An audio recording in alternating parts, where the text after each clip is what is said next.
तुम्हारा दिल से ख्याल करूं कि इस कदर गाय गोवर्धन पर्वत पर किस तरह से रही होगी, क्योंकि गोवर्धन पर्वत कुछ जमीन थोड़ा ही है, वो तो पहाड़ के मौजी पहाड़ है।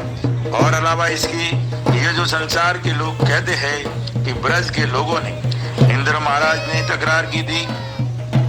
जब इंद्र महाराज ने गुस्सा होकर 12 मेघमलान से चढ़ाई की और कहा कि अब मैं ब्रज को जल से डबो दूंगा, तो इस हाल की खबर श्री कृष्ण जी महाराज को पड़ी।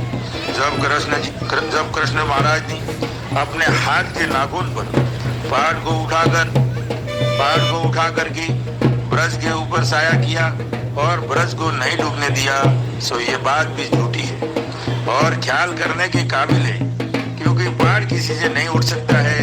क्योंकि पहाड़ क्या एक शेर 2 शेर का या मन 2 मन का था जो उठा लिया होगा। ये बातें इन सौदागर माजदान के राक्षसी पाप की है।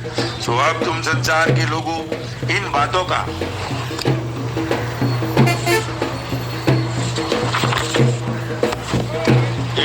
का ख्याल करके और होशियार होके और इन बनियों के पाप को छुड़ाऊंगी, जब तुमको और तुम्हारे बाल बच्चों को सुख प्राप्त होगा।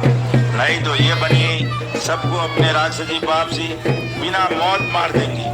और संसार के लोग ये तो कहते हैं कि रामचंद्र जी महाराज लंका में गए और रावण से लड़े। जब लक्ष्मण जी के बाण लगा तो बाण के लगते ही लक्ष्मण जी बेहोश हुए और मर गए। जब हनुमान जी को संजीवन बूटी लेने को भेजा तो हनुमान जी को संजीवन बूटी कहीं नहीं। जब बाण को उठाकर ला रहे थे, परंतु रास्ते के अंदर रामचंद्र जी के भाई भरत जी खड़े हुए थे।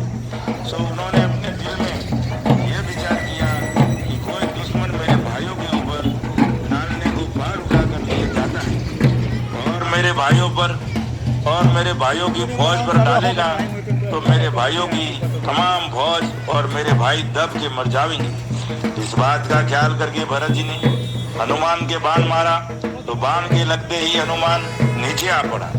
जब हनुमान को भरत जी ने पहचाना और पहचान कर बहुत फिक्र किया कि मैंने तो अपने ही घर के ही आदमी के तीर मार दिया। जब हनुमान को भरत जी ने अपने बाण के ऊपर पहाड़ समेत बैठाकर अपने भाई रामचंद्र जी के पास पहुंचा दिया। तो भाई मेरे हो, बाण कोई घोड़ा था